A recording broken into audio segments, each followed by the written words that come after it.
نفرتیں، ہماری مسجد تمہاری مسجد، ان کے پیچھے نماز نہیں، ان کے پیچھے نماز نہیں، یہ تو مسلمان ہی نہیں، یہ تو گستاخ رسول ہیں، یہ وہابی ہیں، یہ کافر ہیں۔ دیکھو میں ہاتھ جوڑتا ہوں، امت بن کے رہو، امت بن کے رہو، مومن بن کے رہو، مسلم بن کے رہو، مومنہ بن کے رہو، مسلمہ بن کے رہو، اختلاف رائے کو برداشت کرو۔ یہاں چاند کے مسئلے میں اختلاف ہوتا ہے، روزے کے ٹائم میں اختلاف ہوتا ہے، علماء سے کہتا ہوں اس اختلاف کو مٹھاؤ، جس میں سہولت ہو سارے وہ لے لو۔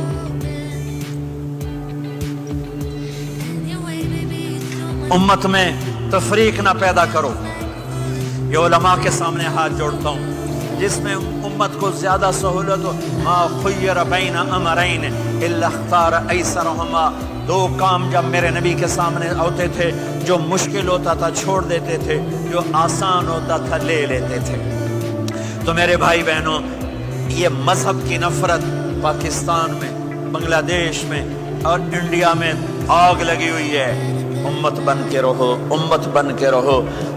اگر آپ اور میرا مسائل میں اختلاف ہے تو یہ ہماری محبت کو نہ ختم کرے، ہمارے تعلق کو نہ ختم کرے، ہماری نفرتیں نہ پیدا ہوں۔ اختلاف رائے شروع سے تھا، آج بھی ہے، آئندہ بھی رہے گا، لیکن اللہ کے واسطے، اللہ کے واسطے، اللہ کے واسطے اس کو محبت میں بدلو، اس سے محبت میں بدلو، اس سے محبت میں بدلو۔ اختلاف رائے کو برداشت کرو، مذہب کے نام کی نفرت کو ہوا نہ دو، ہوا نہ دو، اس کو ٹھنڈا کرو، اس پر پانی ڈالو، اسے بھڑکاؤ نہیں، اس پر پانی ڈالو۔ میرے نبی نے عبداللہ بن ابی سے نباہ کر کے دکھا دیا، جو منافقوں کا سردار، باقی منافقوں کا تو کسی کو پتہ نہیں تھا سوائے میرے نبی کے، عبداللہ بن ابی کا منافق ہونا سب کو معلوم تھا، یہ منافق ہے، اور آپ کے پیچھے نمازیں پڑھتا رہا۔ آپ نے اس کے اپنے ساتھ رکھا۔ ایک دن آپ پانی پی رہے تھے، عبداللہ بن ابی کے بیٹے عبداللہ پکے صحابی تھے، کہنے لگے یا رسول اللہ تھوڑا پانی تو بچا دیں۔ آپ نے کہا کیا کرو گے؟ کہا اپنے باپ کو پلاتا ہوں، شاید ایمان مل جائے۔ آپ نے پکڑا دیا، گھر آیا، کہا ابا یہ پانی پی لے۔ کہنے لگا یہ کیا ہے؟ کہا یہ میرے نبی کا بچا ہوا پانی ہے، پی لے شاید تجھے ایمان مل جائے۔ سنو، کہنے لگا وہاں سے کسی کا پیشاب لیا وہ پی لوں گا، یہ نہیں پیتا۔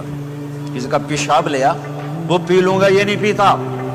وہ واپس جا کر کہنے لگے یا رسول اللہ اجازت ہے میں اس کا سر اڑا دوں؟ آپ نے کہا نہیں، تیرا باپ ہے، یہ کام نہیں کرنا۔ میں نہیں چاہتا کہ لوگ کہیں محمد اپنے ساتھیوں کو قتل کرتا ہے۔ اور جب وہ مرا کم بخت، ان کے بیٹے آئے، یا رسول اللہ میرے باپ کو جنازہ پڑھائیں گے؟ آپ نے کہا پڑھاؤں گا۔ کفن دیں گے؟ کہا دوں گا۔ کہ اپنا کرتا دے دے۔ آپ نے کرتا اتار کے دیا، جا اس کو کفن دے دو، کہ شاید کم وقت بخشا جائے۔ اور اب اتنی نفرت ہے کہ ایک دوسرے کا جنازہ بھی نہیں پڑھتے، سلام بھی نہیں کرتے، مسجدوں میں لڑائیاں ہو رہی ہیں۔ آپ نے کرتا دیا، اس کو پہنایا، آپ جنازے کے لیے کھڑے ہوئے، حضرت عمر آگے آ گئے، یا رسول اللہ آپ کو پتہ یہ کون ہے؟ کہ عمر مجھے بتاتے ہو یہ کون ہے؟ مجھے نہیں پتا کون ہے۔ کہ اس کا آپ جنازہ کیوں پڑھ رہے ہیں؟ کہ اللہ نے کہا ہے پڑھ یا نہ پڑھ میں معاف نہیں کروں گا، تو میں پڑھتا ہوں شاید اللہ معاف کر دے۔ یہ میرے نبی کے اخلاق ہیں، یہ میرے نبی کے اخلاق ہیں، یہ میرے نبی کی خوبصورت زندگی ہے۔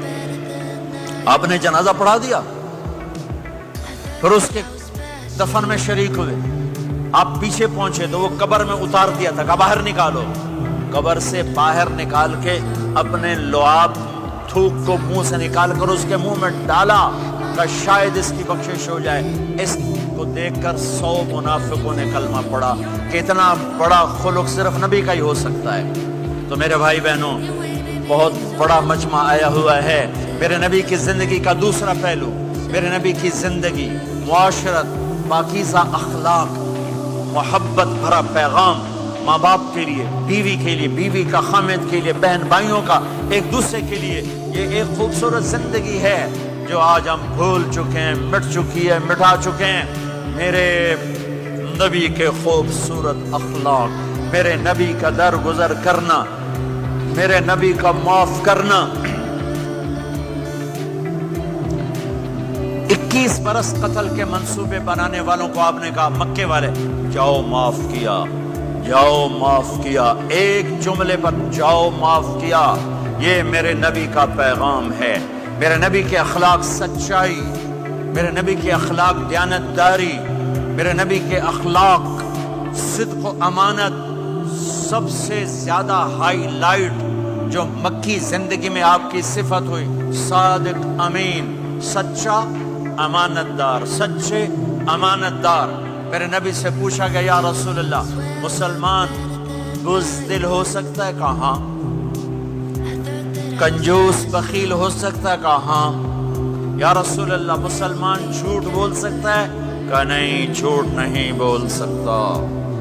میرے نبی نے فرمایا یتبع المومن علی الخصال کلھا، ہر مسلمان مرد عورت بڑے سے بڑا گناہ کر سکتا ہے، لیکن اگر میرا امتی ہوگا دو نہیں کرے گا، دو نہیں کرے گا، دو نہیں کرے گا۔